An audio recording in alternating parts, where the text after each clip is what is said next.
अतुलित बलिधामं हेमशैलावदेहं धनुजवन कृशानं ज्ञाननामग्रगण्यं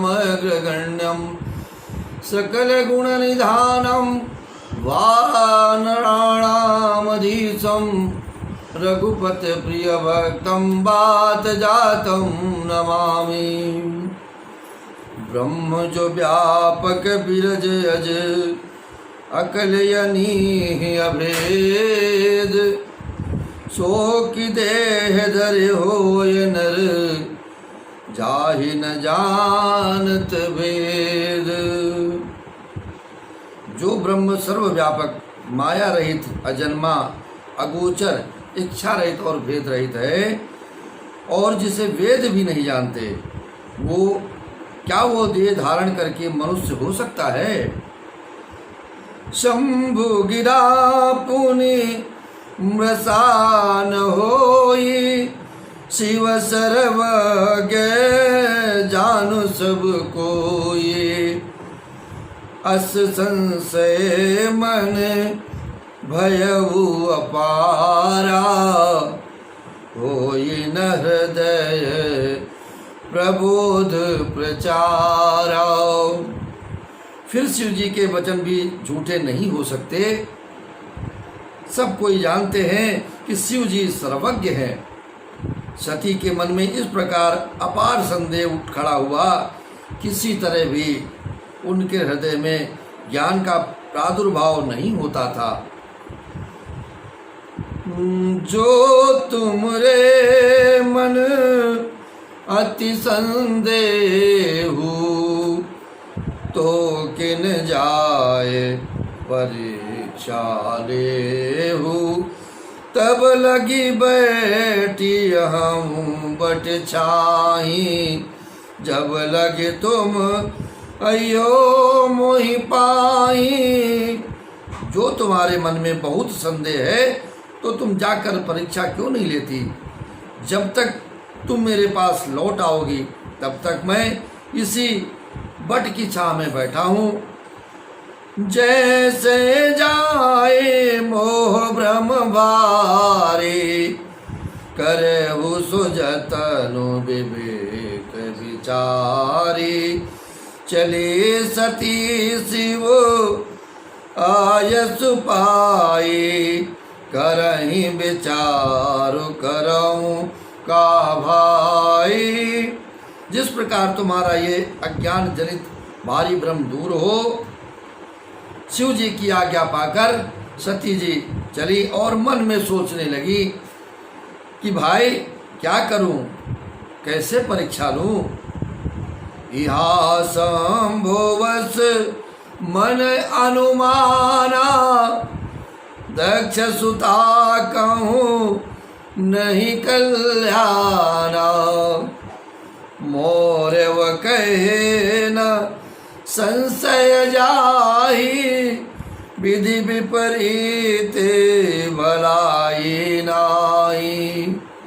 इधर शिव जी ने मन में ऐसा अनुमान किया कि दक्ष कन्या सती का कल्याण नहीं है। जब मेरे समझाने से भी संदेह दूर नहीं होता है, तब विधाता ही उल्टे हैं। अब सती का कुशल नहीं है। इस प्रकार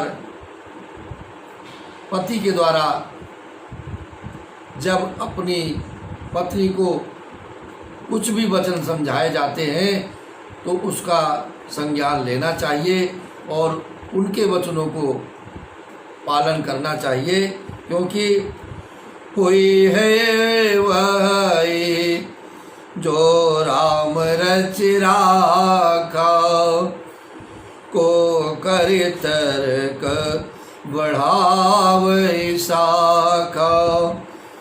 अस कई लगे जपन हरि नामा, गए सती जहाँ प्रभु सुख धामा। गए सती जहाँ प्रभु सुख धामा। जो कुछ राम ने रचा है वही होगा। इस प्रकार अपने मन का तर्क करके कौन शाखा बढ़ावे।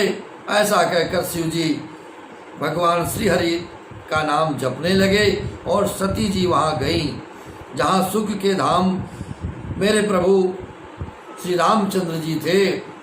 और शिव जी ने अपने मन में ये विचार कर ही लिया कि अब सती का किसी प्रकार से कोई उद्धार नहीं कर सकता और उनके संशय को केवल मिटा सकते हैं तो केवल मेरे प्रभु श्री राम जी ही मिटा सकते हैं। और ये संशय लेकर के जब सती वहाँ पर जाती हैं तो पुनि पुनि हृदय विचार करे, धरि सीता करे रूप, आगे होई चली पंथ तेहि, जेहि आवत नर भूप। सती बार बार मन में विचार कर सीता का रूप धारण करके उस मार्ग की ओर आगे होकर चली जिससे मनुष्यों के राजा रामचंद्र जी आ रहे थे। तो जोरे पाने कर, जोर पाने प्रभु कीन प्रणामो, पिता समेत लीन निज नामो, कहु बहोरी कहाँ मृख के तू, विपिन अकेले फिरऊ के हेतु। मेरे प्रभु बोले कि मैं हाथ जोड़कर सती को प्रणाम करता हूँ और पिता सहित अपना नाम बताया। फिर कहा कि वृषकेतु शिव जी कहाँ हैं, मेरे प्रभु कहाँ हैं, आप यहाँ वन में अकेली किस लिए फिर रही हैं। यह सुनकर सती के वचनों को सुनने के लिए फिर चितवा पाछे प्रभु देखा, सहित बंधो से सुंदर वेखा, जहाँ चितवई तहाँ प्रभु आसीना, से वहीं से दे मुनीस प्रवीणा।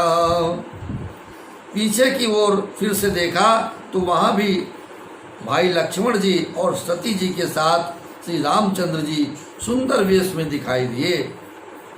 वे जिधर देखती उधर ही प्रभु श्री रामचंद्र जी विराजमान हैं और सभी दिशाओं में सुचतुर सिद्ध मुनीश्वर उनकी सेवा कर रहे हैं। देखे शिव विदे विष्णु अनेका, अमित प्रभाव एक तेका, वंदत चरण करत प्रभु सेवा, विविध वेश देखे सब देवा। सती जी ने अनेक शिव ब्रह्मा और विष्णु को देखे जो एक से एक बढ़कर असीम प्रभाव वाले थे। भांति भांति के वेश धारण किए सभी देवता श्री प्रभु श्री रामचंद्र जी की चरण वंदना और सेवा कर रहे हैं। सती विधात्री इंदिरा देखी अमित अनूप, जेहि जेहि वेश आजाद सुर, तेहि तेहि तन अनुरूप, तेहि तेहि तन अनुरूप। जय जय श्री सीताराम, जय जय श्री सीताराम, जय जय श्री सीताराम।